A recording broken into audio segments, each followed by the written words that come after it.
Teresa and John, it's truly an honor for Jill and I to be able to be here with you today.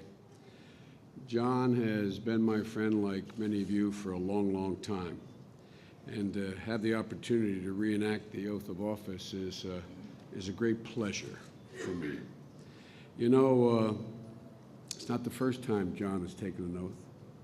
The first time John took the oath to his country was in 1966 as a young naval officer. On that day in '66, he swore an oath to our nation, an oath that has animated his entire life. From the Mekong Delta to the Foreign Relations Committee, to be standing here with all of you in this room today. One of our mutual heroes, Bobby Kennedy, once said, "Moral courage is a rarer commodity than bravery in the battlefield or great intelligence. Yet it is the one essential, vital quality of those who seek to change the world." John, without even knowing it from the very beginning, has sought to change the world. He has demonstrated both his physical courage on the battlefield, defending his country, and his moral courage from the time he was a 27-year-old kid and a guy like me in Wilmington, Delaware, watched him in awe as he sat before Chairman William Fulbright, a man who I got to serve with 4 years later, in the entire Senate Foreign Relations Committee. To this day, John has always consistently spoken truth to power. It's one of the reasons why I love him. That's why I've been such an incredibly strong supporter of John's, like many of you, and that's why I think it's the right time for him to take over the reins of the State Department. An increasingly complex world that we find ourselves in requires American leadership and a leadership that has never been more important than now. We're in the process of turning the page on more than a decade of conflict, commencing with September 11th, 2001 attack on America. We, with John's help as the chairman of the Foreign Relations Committee, we ended the war in Iraq responsibly. I might add Dick Lugar as well. We responsibly are drawing down in Afghanistan, and by the end of next year, the transition to Afghan responsibility will be complete. We're revitalizing our alliances, including those of our oldest and closest partners in Europe, and we're rebalancing to ensure that we prioritize engagements with allies, partners, and emerging powers in Asia, because we are a Pacific power. And we're continuing to tackle the challenges in the Middle East, including Iran, North Africa, and Syria, and the peace process, God willing, with John at the helm between the Israelis and the Palestinians. Facing those challenges takes a person not only of courage, but of considerable vision. It takes a person with a keen understanding of the complexities of this world, and the instinctive knowledge of what America's interests are, and the experience to know that big nations can't bluff. It takes a person who knows that negotiations are always preferable to war, but sometimes nations are offered no real choice. I have great confidence, and as some of you know, I've been pushing this for a long time. I have great confidence, and that John, working with our new Secretary of Defense to occur shortly, with our CIA director, our DNI, I'm absolute confidence that John will do something in the 8 presidents I've worked with I think is the single most important thing a man or woman can do when invited into the Oval Office. Give the president his unvarnished opinion of what he thinks is the course of action that should be taken. Unvarnished recommendations based on, in John's case, a clear understanding of where America's interests lie. John and I have been friends since 1972. He was running for Congress, I was running for the Senate, and a mutual friend, someone we both admire incredibly. You see him out here, John Martilla, was managing essentially both of our campaigns. I'm reminded of this, John. And John Kerry, to this day, insists that the reason I won in '72 and he lost was because John Martilla spent more time in my campaign. Well, that's absolutely true. But the reason is he was absolutely convinced I needed considerably more help than John needed. John Martilla remained a lifelong friend of both of us because he has absolute integrity. To this day, I think that John Kerry and I both understand that the single most important commodity you bring into public life is your integrity, your word, your honor. And I know few men and women that I've ever worked with have more integrity, more honor than my friend, the soon-to-be Secretary of State. When I say friend, I mean friend. We use that word awfully lightly in Washington, but John is my friend.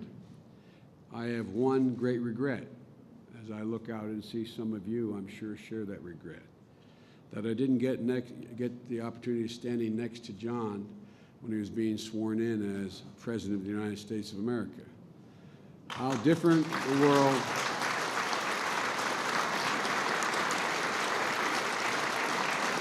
In my prejudiced opinion, how different the world might be today had that occurred. And who in the hell knows, maybe 10, 12 years ago, I would have been standing where John is. I might have been able to get a real job. But seriously, John, it's now your time. It's John Kerry's time again. And this moment in, as I said, in the history of our country and the management of our foreign policy, I can honestly think of no man or woman whose hands I'd rather that responsibility be in than John Kerry. Now, John, I know we're doing this a second time to make sure it's really official. But what I'd like to do, if you'd come forward, and I guess as Teresa, is there a Bible? And Teresa is going to hold the Bible. I'd like to ceremonially swear you in with your family standing beside you, including your grandson. If you place your hand on the Bible, raise your right hand and repeat after me. I state your name. I, John F. Kerry, Do solemnly swear solemnly swear that I will support and defend the Constitution of the United States that I will support and defend the Constitution of the United States against all enemies, foreign and domestic, against all enemies, foreign and domestic, that I bear true faith and allegiance to the same, that I bear true faith and allegiance to the same, that I take this obligation freely, that I take this obligation freely, without any mental reservation or purpose of evasion, without any mental reservation or purpose of evasion, and that I will well and faithfully discharge and that I will well and faithfully discharge the duties of the office on which I am about to enter. the duties of the office on which I am about to enter. So help me God. So help me God. My friend, I'm happy for you. I'm happy for us. I'm happy for us. Thank you.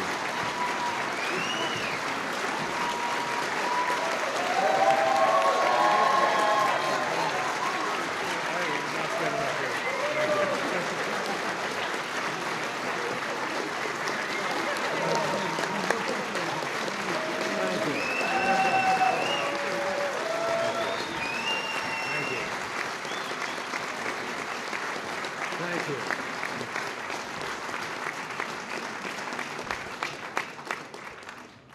Mr. Vice President, thank you for unbelievably generous, warm oath of office and your comments before them. I want to share with all of you that as a recovering politician, I've grown used to being sworn at. It's really nice to be sworn in.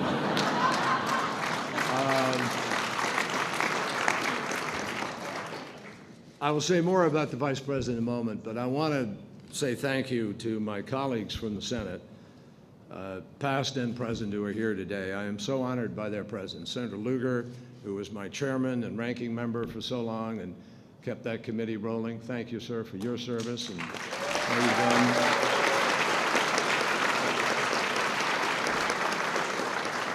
John McCain, who was a part of a very special journey to try to make peace with Vietnam, which we did, and it's such an honor to travel with him and be part of his life, and I appreciate everything.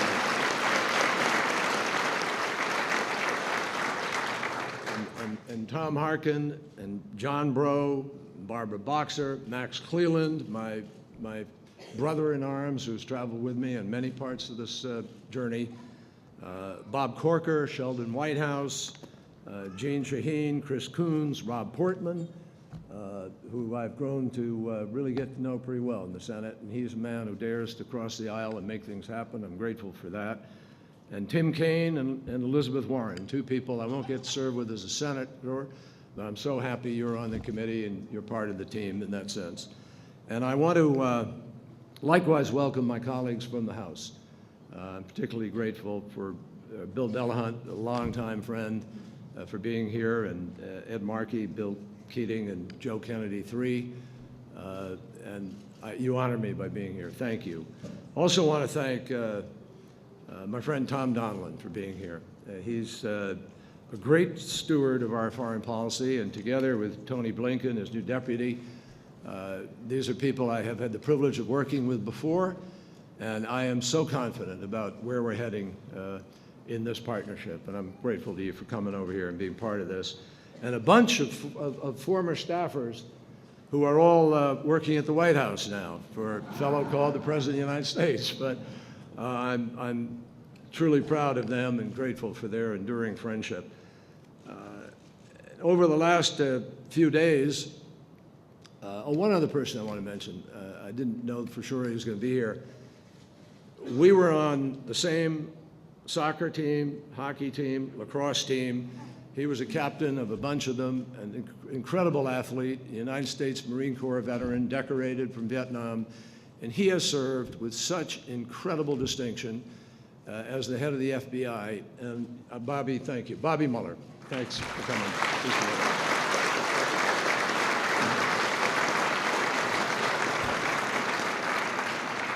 He used to kick my butt in all three sports. Over the last few days, I've had the privilege of meeting with a number of Thomas Jefferson's successors. Secretary Clinton, who has been so generous in welcoming me here and helping to create a seamless transition. Secretary Rice, Secretary Powell, Secretary Baker, who visited with me here yesterday, Secretary Schultz, who I had a great luncheon with on Saturday, and Secretary Kissinger, who has spent a number of hours with me and who wrote a note today. He's away out of country, but I'm delighted to have their counsel, and I've learned quickly how available and ready they all are to help to continue to steer the ship of state. It's a wonderful thing about this particular office and this place.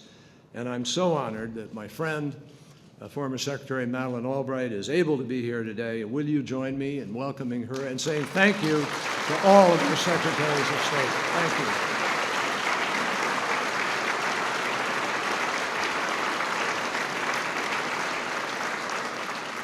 Thank you. I'm very, very grateful to deputy secretaries of this department, Bill Burns, one of our great veterans of diplomacy, and Deputy Secretary Tom Nides, who's done an extraordinary job. Together, they've been one heck of a team. And I want to thank them for their warm welcome to this department, their wise counsel, and I thank the many undersecretaries and assistant secretaries who are here and who've been part of my early meetings. I think we've had 3 days now of some terrific meetings, and I want you to know I consider myself lucky to be on your team. Thank you for all that you do.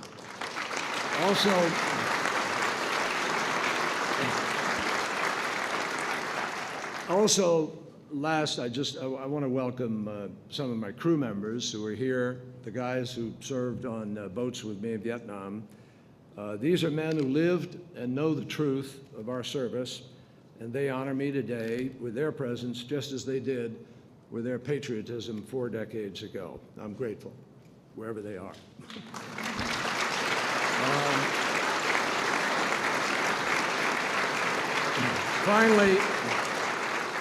finally, I want to thank my family. They have been the enduring supporters of the extraordinary journey. All of them, brothers, sisters, cousins, there are a lot of them here, and it's only a small percentage that are here. And my incredible wife, Teresa Heinz Kerry, who is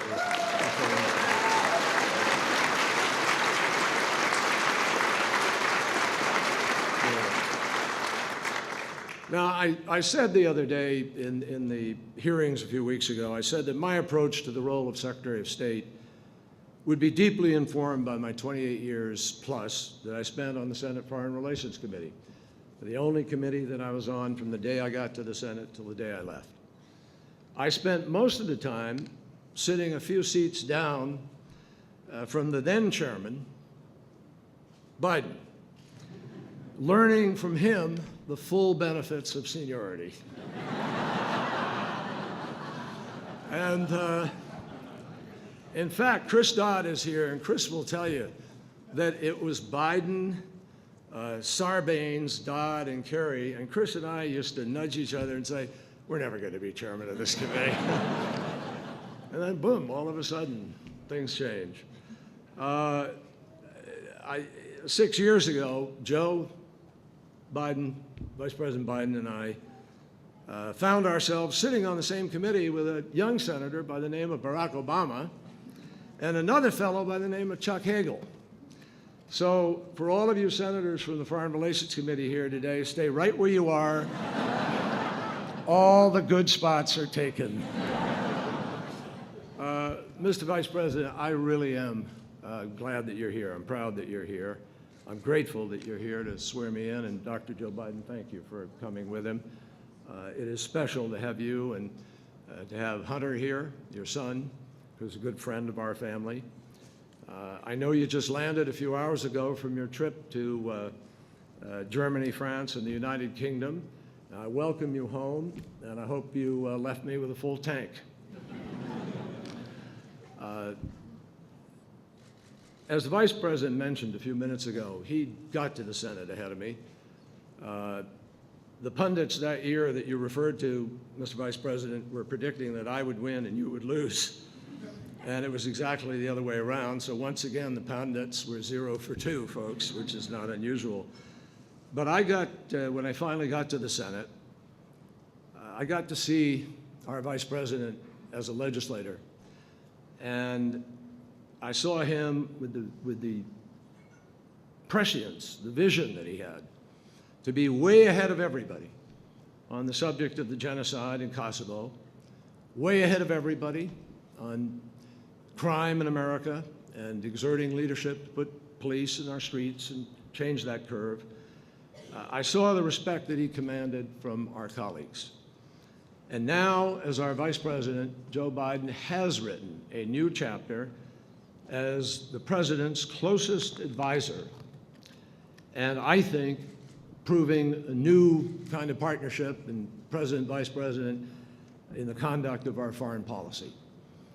The Vice President lives by a very old-fashioned code of loyalty. He talked about it a little bit in introducing me. You always tell the truth, you never forget where you came from, and your word is your bond.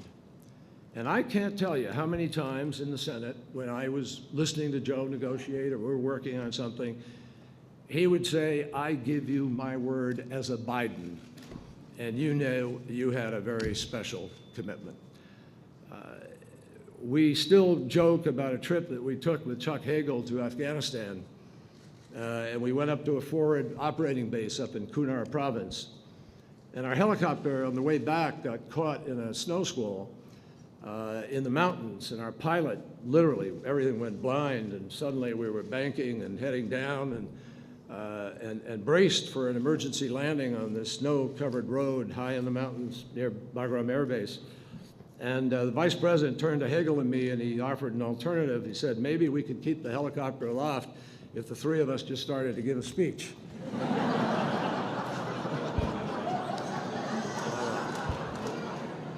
So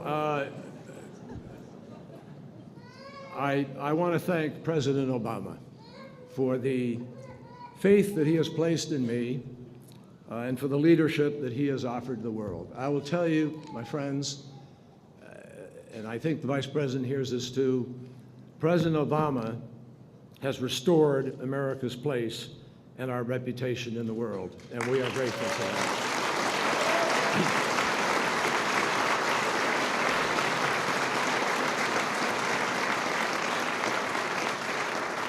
I want to thank Secretary Clinton for the unbelievably high standard of energy, commitment, vision that she set in her terrific stewardship of the State Department. I am proud, not only as her successor, but as a citizen, to have been represented by her, as I think all of you are, in the way that she traveled the world and carried America's banner. We thank her for a job superbly done.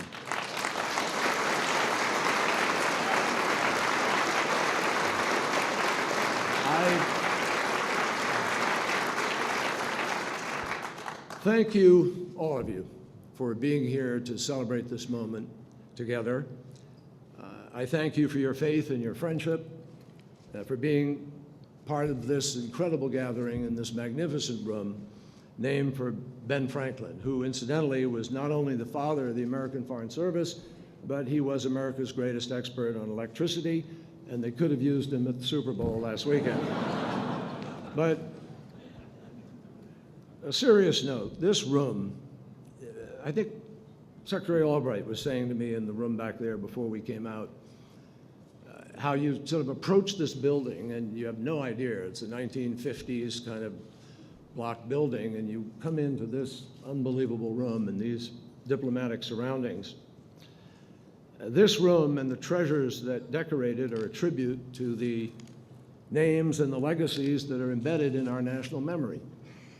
We stand here surrounded by the letters penned by Franklin's hand, the architect table on which our first Secretary of State, Thomas Jefferson, drafted the blueprints of a democracy, the antique silver shaped for John Adams by his Massachusetts neighbor, Paul Revere. These statesmen did not know their experiment would succeed, but they were the kind of people who took risks. And ultimately, their creativity and their courage, their persistence, left the world vastly different and far better than they found it. That is the work that we continue here today, to keep the promise of our democracy for the next generation and for all the world. In quiet corners of the globe, from Tahrir Square to South Sudan, where people aspire to be what we are, to be free and to shape their own futures. And in the work that is our cause, we must always remember from our own national experience that hard work is required to realize freedom.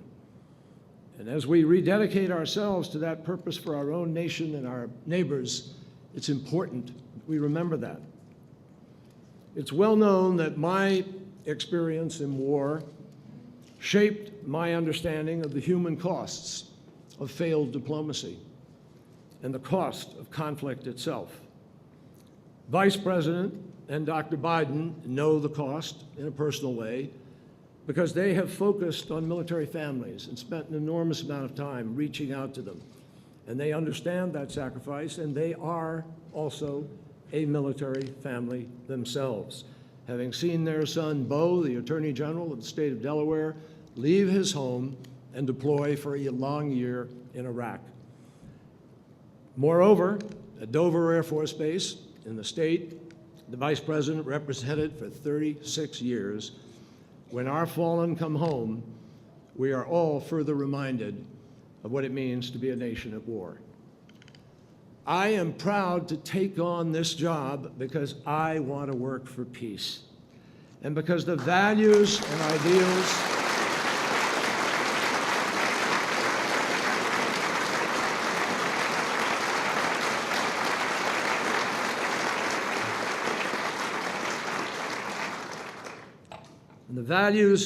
and the ideals of our nation are really what represents the best of the possibilities of life. here on earth.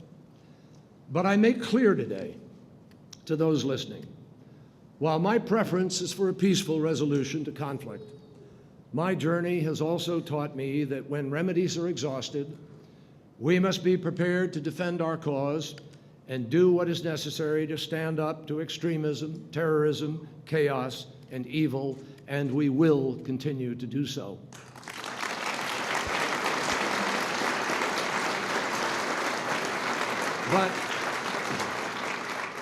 But the beauty of this place, and I do mean beauty of this place, is that before we have to make that choice, we have a lot of other choices in front of us.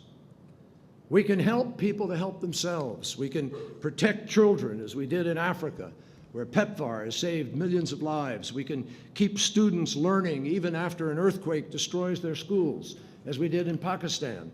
We can help young girls pursue their dreams of education, as we did in Afghanistan and other places in the world. That is what the Department of State can do. Today,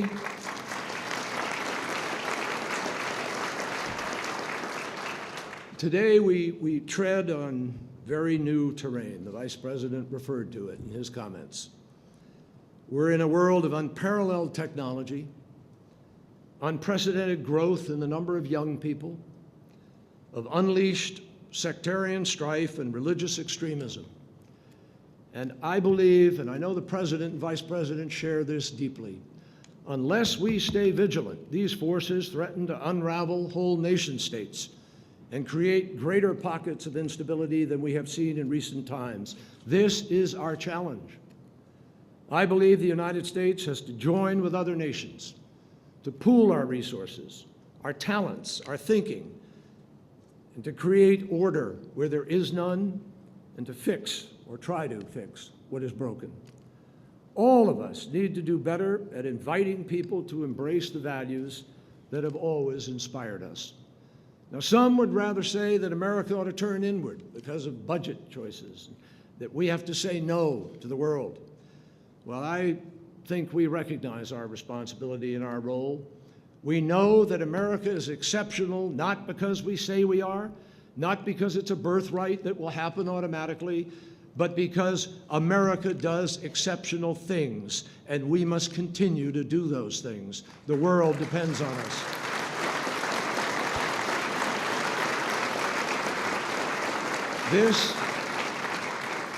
This is not a time for America to retreat. This is a time for us to continue to lead. Even in changing times, our constant will continue to be the character of the loyal men and women of the Civil Service, the Foreign Service, USAID, the Marines, the men and women of the Diplomatic Security Service who stand guard, and the locally engaged staff in many parts of the world, all of whom are America's extraordinary diplomatic team. I am as honored by their confidence as I am humbled by their company and by our journey ahead. We are all honored today here by the legacy of the names that mark each of these rooms.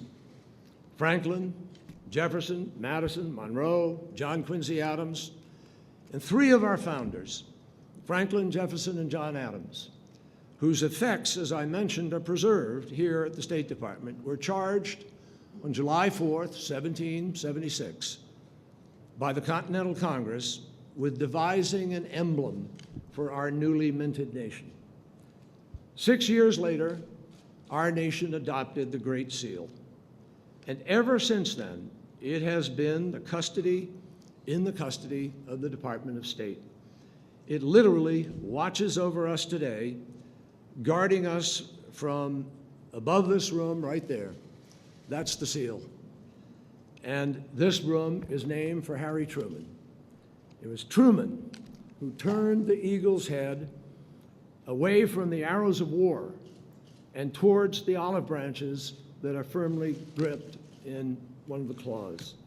As the historian David McCullough wrote, Truman meant the shift in the eagle's gaze to be seen as symbolic of a nation both on the march and dedicated to peace. So my friends, today, as I take this symbolic oath of office, to publicly reinforce the private one I took last Friday. I say to the Vice President, to my family, to my friends, to my colleagues, old and new, we are still marching forward. We still believe in peace. Even as the ground beneath us shifts, we know how to find our way, and we will do so with firm footing. And in the end, our imprint on the world is one that we alone can still seal for ourselves. Let's get to work. Thank you.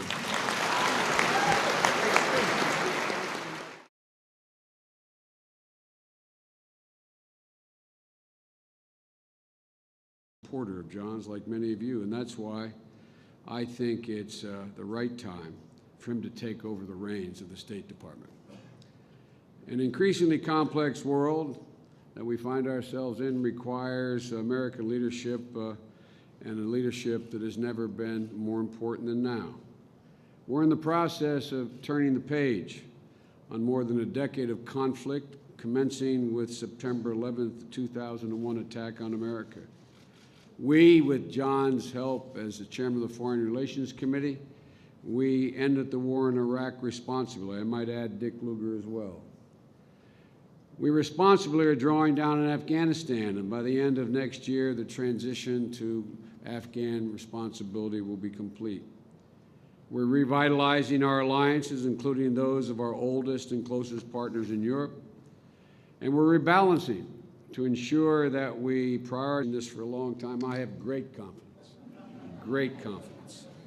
in that John, working with our new Secretary of Defense to occur shortly, with our CIA director, our DNI, I'm absolute confidence that John will do something in the 8 presidents I've worked with I think is the single most important thing a man or woman can do when invited into the Oval Office. Give the president his unvarnished opinion of what he thinks is the course of action that should be taken. Unvarnished recommendations based on, in John's case, a clear understanding of where America's interests lie. John and I have been friends since 1972. He was running for Congress, I was running for the Senate, and a mutual friend, someone we both admire incredibly. You see him out here, John Martilla, was managing essentially both of our campaigns. Ties engagements with allies, partners, and emerging powers in Asia, because we are a Pacific power. And we're continuing to tackle the challenges in the Middle East, including Iran, North Africa, and Syria, and the peace process, God willing, with John at the helm between the Israelis and the Palestinians. Facing those challenges takes a person not only of courage, but of considerable vision. It takes a person with a keen understanding of the complexities of this world, and the instinctive knowledge of what America's interests are, and the experience to know that big nations can't bluff. It takes a person who knows that negotiations are always preferable to war, but sometimes nations are offered no real choice. I have great confidence, and as some of you know, I've been pushing. Teresa and John, it's truly an honor for Jill and I to be able to be here with you today. John has been my friend, like many of you, for a long, long time, and to have the opportunity to reenact the oath of office is a great pleasure for me. You know, it's not the first time John has taken an oath. The first time John took the oath to his country was in 1966 as a young naval officer. On that day in '66, he swore an oath to our nation, an oath that has animated his entire life, from the Mekong Delta to the Foreign Relations Committee to be standing here with all of you in this room today. One of our mutual heroes, Bobby Kennedy, once said, "Moral courage is a rarer commodity than bravery in the battlefield or great intelligence. Yet it is the one essential, vital quality of those who seek to change the world." John, without even knowing it from the very beginning, has sought to change the world. He has demonstrated both his physical courage on the battlefield, defending his country, and his moral courage from the time he was a 27-year-old kid, and a guy like me in Wilmington, Delaware, watched him in awe as he sat before Chairman William Fulbright, a man who I got to serve with 4 years later, and the entire Senate Foreign Relations Committee.